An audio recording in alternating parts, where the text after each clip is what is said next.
Bapak narasumber, Pak Dr. Darmawan dari Universitas Darul Arkom. Yang saya hormati Ketua dan Sekretaris MGMP Bahasa Inggris.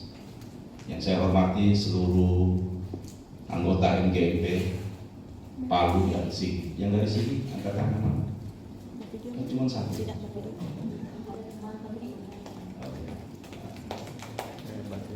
Selamat datang di Palu.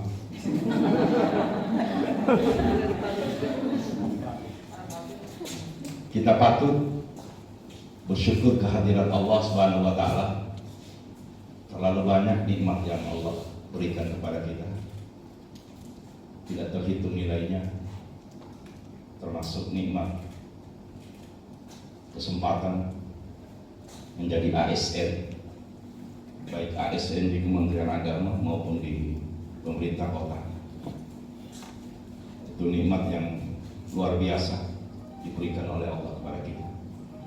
Kita ingin mensyukuri nikmat itu, salah satu caranya kita laksanakan workshop ini sebagai bentuk kesyukuran atas nikmat diberikan sebagai ASN, guru-guru bahasa Inggris.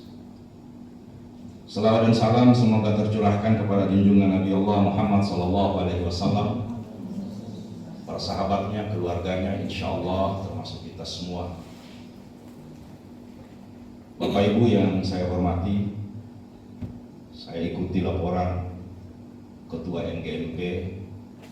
Ini sangat inovatif melaksanakan workshop dengan dua metode, in dan on,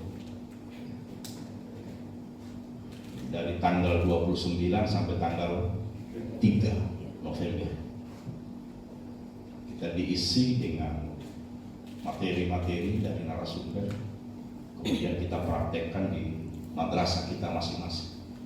Sekaligus kita akan menimbang, mengidentifikasi persoalan yang ada di kelas, di madrasah, kemudian didiskusikan lagi dalam forum ini sehingga tuntas apa yang menjadi problem, apa yang menjadi permasalahan. Yang kedua, inovasi yang luar biasa sumber dananya.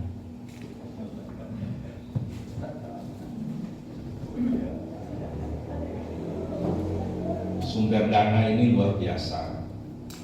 Kalau bisa kita sharing, misalnya tuan rumahnya Madrasah Aliyah Negeri 2, misalnya dia sudah gratiskan ini tempat, tapi bisa sharing dengan madrasah lain, Man 1, Man 2, Man IC. Artinya kalau kita menyebut man, bukan dana pribadi dari kita, tapi bagaimana seorang pimpinan, seorang manajer mengelola dana, terus bisa kita berpartisipasi untuk menggerakkan semangat guru-guru ini. Kemudian saya juga mencoba menyampaikan kepada seksi penis untuk bagaimana mengawal kegiatan-kegiatan seperti ini bisa dialokasikan program kegiatannya di pendidikan Islam, sehingga di samping tetap ada partisipasi, tetapi kita keroyok, insya Allah akan lebih ringan. Jadi saya terima kasih kepada Ketua MGMP bersama seluruh anggota yang menurut saya ini sebuah terobosan yang amat bagus, terutama di MGMP khusus bahasa Inggris. Saya belum suruh tepuk tangan, baru saya mau suruh tepuk tangan tadi di sana. Bapak dan Ibu sekalian yang saya hormati, Kementerian Agama merupakan salah satu kementerian yang berperan penting dalam pencapaian target pembangunan pendidikan nasional. Salah satu prioritas rencana strategis Kementerian Agama dalam meningkatkan mutu pendidikan Islam adalah peningkatan mutu pembelajaran melalui peningkatan mutu guru, kepala madrasah, dan tenaga kependidikan di madrasah. Dan itu tidak tanggung-tanggung.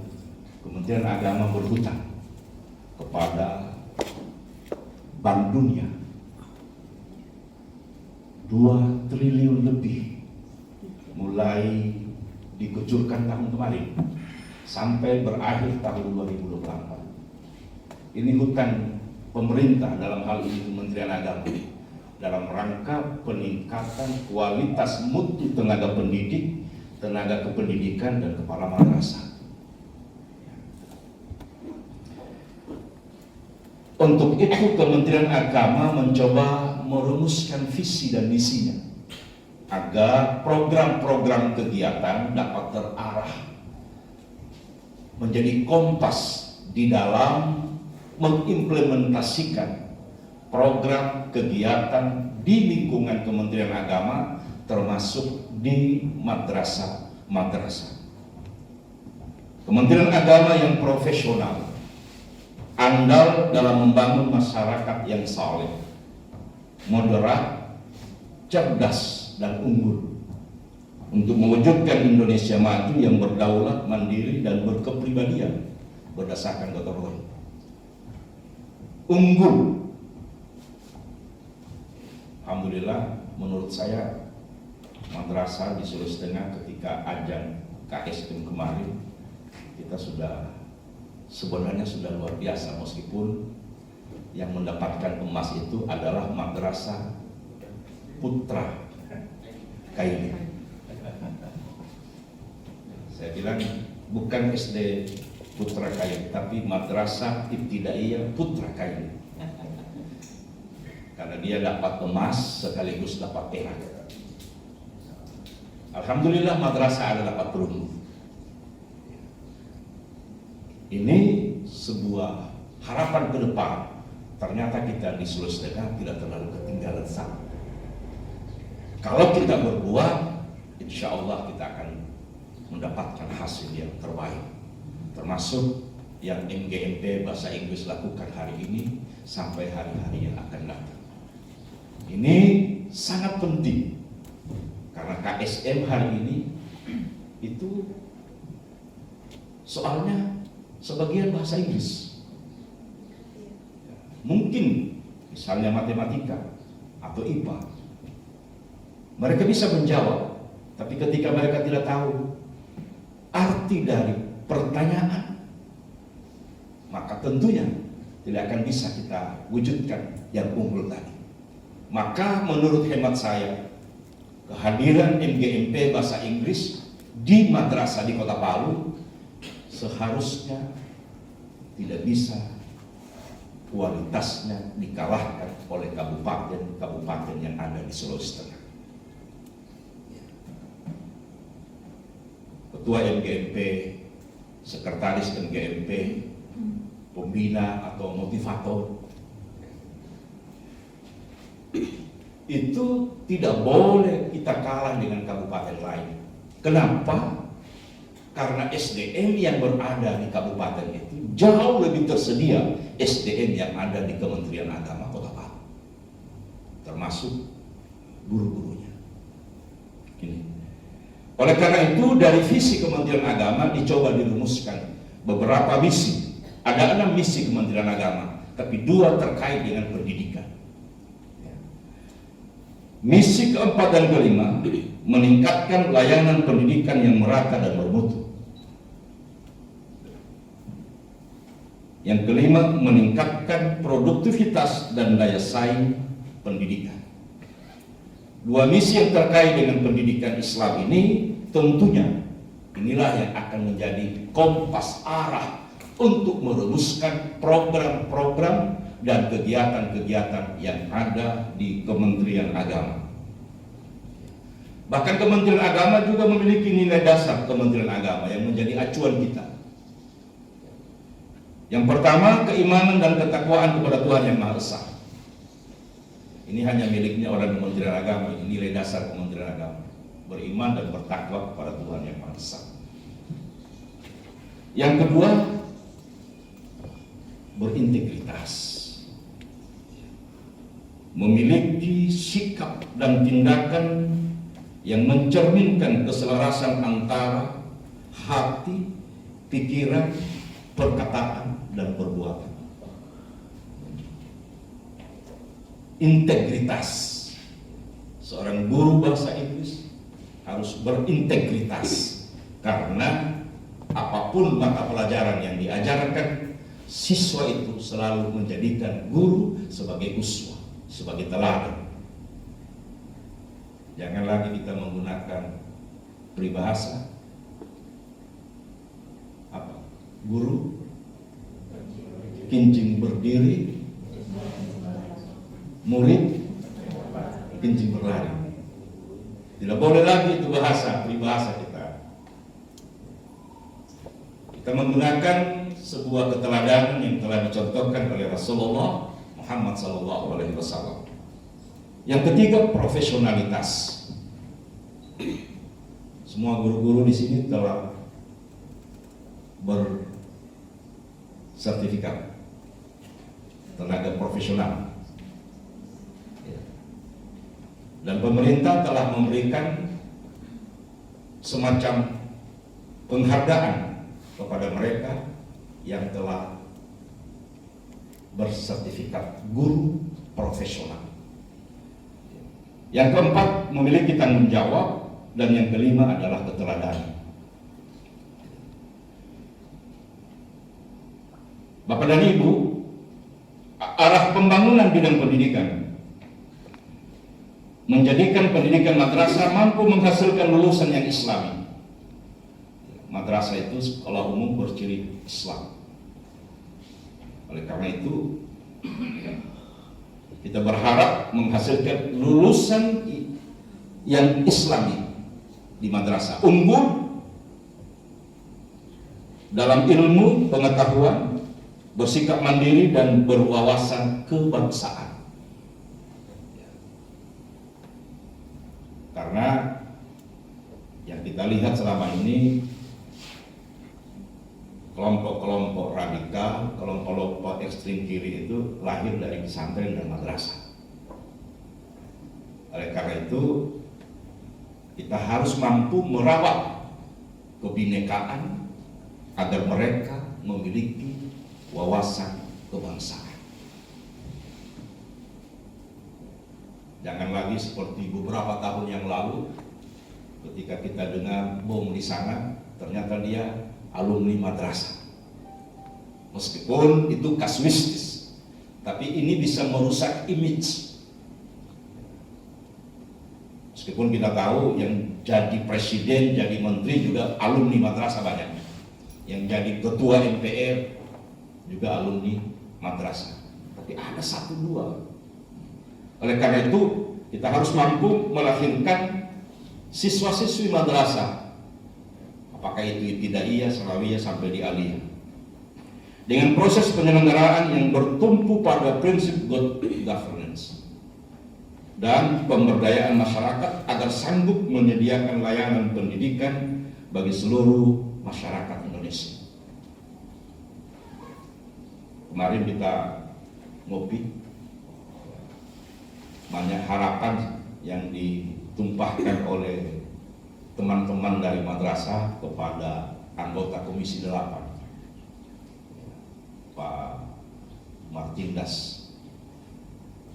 Nanti mungkin juga saya akan undang beberapa orang untuk merumuskan harapan-harapan kita yang akan kita berikan ke beliau. Karena kalau cuma selesai di dialog, itu lewat juga. Tapi kalau ada tertulis, paling tidak beliau bisa membuat catatan dari Komisi 8, langsung diberi catatan ke Direktorat Jenderal Pendidikan Islam. Apalagi Pak Martindas dari PDIP. Bapak dan Ibu sekalian yang saya hormati, prioritas pembangunan pendidikan madrasah. Ada beberapa prioritas. pengelolaan pembangunan di dunia madrasah mengacu pada beberapa prinsip. Yang pertama, memberikan perhatian pada peningkatan mutu guru sebagai faktor kunci keberhasilan pendidikan madrasah. Kemudian yang kedua, melakukan perlindungan serta menjamin kesejahteraan bagi tenaga pendidik. Meskipun arah ini belum mampu kita wujudkan hari ini, karena masih banyak guru-guru kita yang honor di madrasah, kadang dia terima sebulan 250.000. Hanya ini juga yang harus kita buat catatan untuk kita sampaikan ke Pak Matindas. Kalau bisa dialokasikan minimal lah 1 juta masuk di DIPA Pendis untuk guru-guru madrasah swasta. Kalau guru-guru yang madrasah negeri masuk di DIPA Satuan Kerja Madrasah. Jadi bukan lagi bunyinya 250.000. Seingat saya 250.000 ini angka waktu saya masih Kasubag Perencanaan. Sangat sudah lama. Sementara hari ini kita punya Pertalite sudah 10.000. Kalau beli di kios 12.000. Sementara honor belum bergerak. Jadi ini insya Allah menjadi catatan kita. Termasuk catatan juga untuk guru-guru madrasah yang di swasta. Yang kemarin P3K-nya belum terinput karena belum ada juknis untuk memberikan ruang kepada guru-guru yang berhonor di madrasah swasta. Prioritas pembangunan pendidikan madrasah yang ketiga, menerapkan perlakuan yang sama kepada satuan-satuan madrasah negeri dan swasta. Ini sudah menjadi kebijakan, arah kebijakan. Tapi memang karena anggaran kita terbatas, maka ini belum lagi terwujud seperti yang kita harapkan. Dan yang keempat, memperkuat ciri khas keagamaan dan life school sebagai faktor keunggulan minimal seluruh satuan pendidikan Islam. Yang kelima, mengoptimalkan peran pendidikan Islam dalam pengembangan keagamaan, kesejahteraan sosial, serta kesatuan dan persatuan bangsa. Bapak dan Ibu sekalian yang saya hormati, oleh karena itu menghadapi era global, peran guru tidak hanya sebagai wahana transfer ilmu pengetahuan, tapi sebagai penghasil sumber daya manusia seutuhnya. Termasuk Bapak dan Ibu guru-guru mata pelajaran bahasa Inggris.